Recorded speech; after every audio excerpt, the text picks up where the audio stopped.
बिस्मिल्लाहिर्रहमानिर्रहीम। अस्सलाम वालेकुम दोस्तों, उम्मीद आप सब खैरियत से होंगे।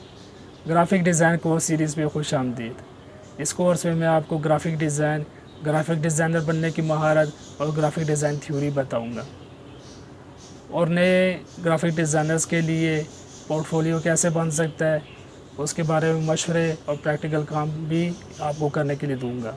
लिहाजा अगर आप ग्राफिक डिज़ाइनर बनने में दिलचस्पी रखते हैं और इस पर गौर फिक्र कर रहे हैं तो मेरी ये सीरीज़ आपके लिए बहुत मुफीद होगी। इसे शुरू से आखिर तक देखिए।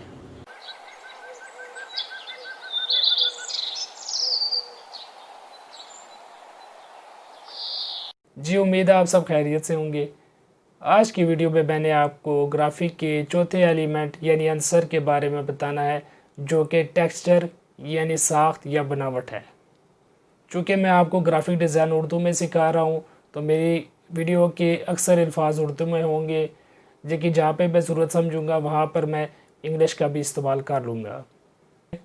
अब टेक्सचर है क्या? टेक्सचर ये है सिर्फ किसी सतह को महसूस किया, वो आपको मुलायम महसूस होती है या खुरदरी महसूस होती है वगैरह वगैरह, या उसके अपने कुछ करैक्टरिस्टिक्स होते हैं, तो वो को टेक्सचर कहते हैं। आसान कहूँ तो किसी सतह के एहसास का नाम टेक्सचर कहलाता है। ये आपको उर्दू में बहुत कम जगह पर बताया जाएगा। सिर्फ टेक्सचर का अल्फाज इस्तेमाल किया जाता है और इसके बाद टेक्सचर की इकसाम बता दी जाती है। इसी तरह टेक्सचर जो ज़्यादातर बैकग्राउंड में इस्तेमाल किया जाता है, जहाँ पर भी आप टेक्सचर देखें अमूमी तौर पर वो बैकग्राउंड में इस्तेमाल हुआ है। टेक्सचर सरुखी यानी 3 डायमेंशनल असर देने के लिए, इफ़ेक्ट देने के लिए भी हम डिज़ाइन में इस्तेमाल करते हैं। टेक्सचर को जब हम बैकग्राउंड के तौर पर इस्तेमाल कर रहे होते हैं तो हम अपने डिज़ाइन को जाज़ब नगाह यानी आई कैचिंग बना रहे होते हैं, क्योंकि डिज़ाइन का अक्सर हिस्सा ले रहा होता है। मसलन आपने A4 साइज़ पे कोई डिज़ाइन बनाया तो उसका टेक्सचर अगर बैकग्राउंड लगाया तो उसमें ज़्यादातर हिस्सा टेक्सचर आपका ले रहा होगा। अब डिज़ाइन में इस साख्त या टेक्सचर को 2 हिस्सों में तकसीम किया जाता है। एक को इमेज टेक्सचर और दूसरे को पैटर्न टेक्सचर कहा जाता है।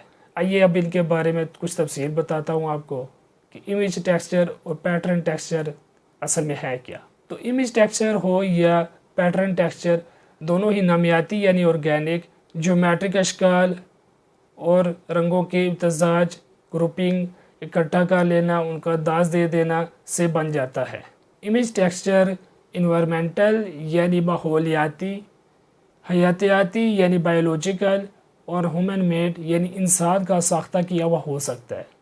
माहौलियाती टेक्सचर में आसमान में मौजूद सितारे, रेत, अनाज, पानी, पत्थर, ये सब शामिल हो सकती हैं। हयातियाती साख्त यानी बायोलॉजिकल टेक्सचर में जिल्द, खाल, परिंदों के पर और जानवरों के प्रिंट शामिल होते हैं। और इमेज टेक्सचर की तीसरी किस्म इंसान साख्ता यानी मैन मेड टेक्सचर में अक्कासी यानी इलस्ट्रेशन, पेंटिंग्स, क्लॉथ्स, कपड़े, पेपर, कागजात, टाइपोग्राफी यानी नोट टाइप और फोटोग्राफी के असरात शामिल हो सकते हैं। दूसरी किस्म पैटर्न टेक्सचर की है। पैटर्न का लफ्जी मानी है नमूना के। पैटर्न टेक्सचर भी जैसे कि मैंने पहले बता दिया कि नामियाती यानी ऑर्गेनिक ज्योमेट्रिक अशकाल का मजमुआ हो सकता है और रंगों के इम्तजाज के साथ इसको बनाया जा सकता है। पैटर्न टेक्सचर भी हयातियाती यानी बायोलॉजिकल और माहौलियाती यानी इन्वायरमेंटल हो सकते हैं, और इंसान साख्ता यानी मैन मेड भी हो सकते हैं। पैटर्न टेक्सचर किसी एक डिज़ाइन को, उसमें इमेज टेक्सचर भी शामिल हो सकता है, को बार बार दोहराने से, रिपीट करने से बन सकता है। अब चूंकि इस पे डिज़ाइन को बार बार दोहराया जाता है तो उसकी वजह से एक ख़ास नमूने की शक्ल इख्तियार कर जाता है, जिसकी बिना पर इसको पैटर्न कहा जाता है। पैटर्न टेक्सचर डिज़ाइन हमारे को जाज़ब नगाह विजुअल ऐड दे रहा होता है, इसकी वजह से हमारे डिज़ाइन को बआसानी देखा जा सकता है। तो मैंने आपको यहाँ तक इमेज टेक्सचर और पैटर्न टेक्सचर की कुछ तफसील बताई। अब इनमें एक बुनियादी फ़र्क होता है। इमेज टेक्सचर जैसा कि वो नाम से ज़ाहिर है, उसमें एक तस्वीर मुकम्मल ली गई है और उसी का टेक्सचर के तौर पर इस्तेमाल किया गया है, जबकि पैटर्न में किसी एक इमेज को, किसी एक डिज़ाइन को बार बार दोहराया गया है। अब जो इमेज टेक्सचर है उसमें इमोशन, एहसासात, کو उभारा जा रहा है, जबकि पैटर्न टेक्सचर में आपको विजुअल एड्स दिए जा रहे हैं, यानी इसको जाज़िब निगाह बनाया जा रहा है। अब ज़हन में आपकी मिसालें आ रही हैं। मेरे सामने आप सबसे पहले देख सकते हैं एक परिंदा है जिसके परों को बहुत खूबसूरती से शूट किया गया है और ये इमेज टेक्सचर के अंदर शामिल होती है। इसके बाद किसी एक जानवर की जो खाल है उसको दिखाया गया है, ये भी इमेज टेक्सचर में शामिल होती है। इसको हम बैकग्राउंड में कहीं पर भी डिज़ाइन में इस्तेमाल कर सकते हैं। इसके बाद एक और जानवर की जो है खाल को दिखाया गया है। ये एक प्यारा सा पत्ता है जो मैंने अपने घर में शूट किया। अब इसकी सतह को महसूस करें तो उब्र भी महसूस होती है, लेकिन चूँकि हमारी स्क्रीन 2 डायमेंशनल होती है, हम इसको 2 डायमेंशनल शो कर रहे होते हैं। इसको बैकग्राउंड में बड़ा प्यारा इस्तेमाल किया जा सकता है। ये ग्रेन्स यानी इनाज का इस्तेमाल हो रहा है और इसको भी आप बैकग्राउंड में इस्तेमाल कर सकते हैं। ये आपके सामने रेत का रेगिस्तान है, इसको भी हम एज अ टेक्सचर इस्तेमाल कर सकते हैं। आसमान में सितारे एज अ बैकग्राउंड टेक्सचर हम इस्तेमाल कर सकते हैं। ये पत्थर है जिसको हम टेक्सचर के तौर पर इस्तेमाल कर सकते हैं। पानी के एक इफ़ेक्ट को लिया गया है जिसमें अंडर वाटर पानी के इकट्ठे होते हुए बुलबुलों को दिखाया गया है। ये एक लकड़ी है, जब उसको काटा गया तो ऐसी दिख रही है। ये भी अक्सर बैकग्राउंड में इस्तेमाल होती है। ये हमारे क्लॉथ्स हैं जिनका बहुत प्यारा फ़ोटो लिया गया है और as a photography texture image के तौर पर इस्तेमाल हो सकता है। ये भी एक इलस्ट्रेशन है जो हमने जो कि खुद मैन मेड टेक्सचर के अंदर शामिल हो सकती है। ये एक इलस्ट्रेशन का टेक्सचर है जो आप बैकग्राउंड में भी इस्तेमाल कर सकते हैं। ये दोबारा एक कागज़ आ गया, कागज़ को हम एज अ बैकग्राउंड टेक्सचर के तौर पर भी इस्तेमाल कर सकते हैं। जी, यहाँ तक मैंने आपको इमेज टेक्सचर की मिसालें बताई कि वो एक मुकम्मल इमेज होता है, उसको एज अ बैकग्राउंड अक्सर इस्तेमाल कर सकते हैं। उसको टाइपोग्राफी में भी एज अ बैकग्राउंड, उसको जाज़िब निगाह, उसमें एहसासात को उभारने के लिए, इमोशंस के लिए इस्तेमाल कर सकते हैं। इसके बाद आपको पैटर्न टेक्सचर का इस्तेमाल बताऊँ। इसकी एक उम्दा मिसाल ब्रांडिंग की है। पैटर्न एक बहुत ही मुख्तलिफ शक्ल और एहसास पैदा करते हैं। एक ब्रांड पैटर्न टेक्सचर को सजाने और अपने ब्रांड को याद रखने के लिए भी इस्तेमाल कर सकता है।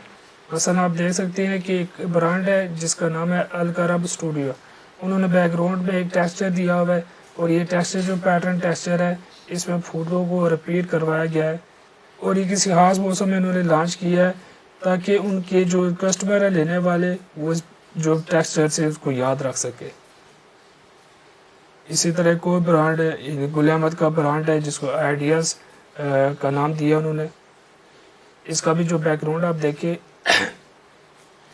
तो ये सब्ज़ रंग में उन्होंने लाइंस के साथ एक टेक्सचर को इस्तेमाल किया है। मैन मेड टेक्सचर है ये।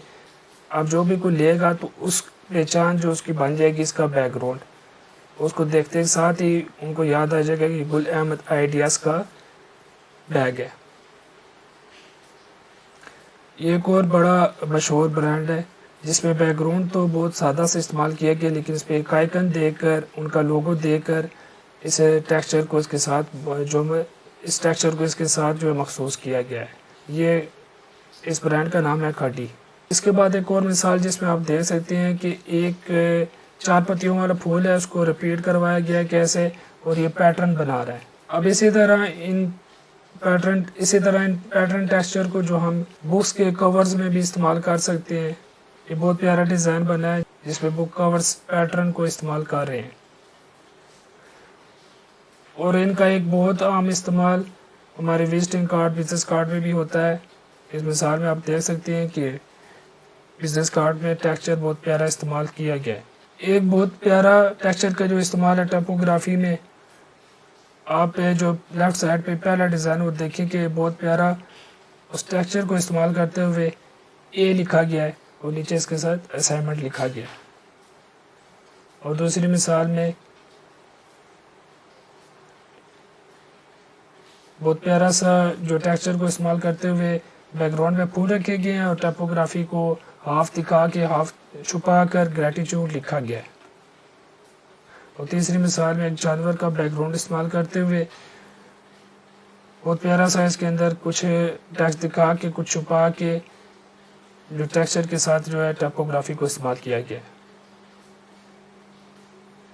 اسی طرح ٹیکسچر کا استعمال ہم 2 ڈائمینشنل میں جو کرتے ہوئے اپنی ویب سائٹ میں ویب ڈیزائن میں بھی کر سکتے ہیں. یہاں پر امیج ٹیکسچر استعمال کیا گیا ہے اور یہ بیک گراؤنڈ کے طور پر استعمال کیا گیا ہے تاکہ دیکھنے والوں کو سمجھ آ جائے پوکو پیپل جو کس بارے میں آپ ویب سائٹ وزٹ کرنے جا رہے ہیں. پیٹرن ٹیکسچر کی ایک بہت اچھی مثال گفٹ ریپنگ پیپرز بھی ہو سکتے ہیں جو کہ بہت اٹریکٹیو بھی ہوتے ہیں. تو یہ تھی ہماری ویڈیو ٹیکسچر کے بارے میں جس میں نے آپ کو بتایا کہ ٹیکسچر یعنی ساخت بناوٹ کیا ہے اور ہم اس کو ڈیزائن میں کیسے استعمال کر رہے ہوتے ہیں اور اس کی کون کون سی قسمیں ہیں تاکہ ہم ان کو اچھی طرح جان سکیں پہچان سکیں کہ کس وقت ہم نے کون سا ٹیکسچر کہاں پر استعمال کرنا ہے. تو امید ہے آپ کو اس سے بہت فائدہ ہوا ہوگا. تو میری آنے والی ویڈیو میں نے آپ کو گرافک کے 5ویں ایلیمنٹ اسپیس یعنی جگہ کے بارے میں بتانا ہے اور وہ بھی بہت اہم ایلیمنٹ ہے جس کو اکثر ہم کنسیڈر ہی نہیں کرتے. تو stay tuned, subscribe my channel, like my videos, share with others. السلام علیکم ورحمۃ اللہ.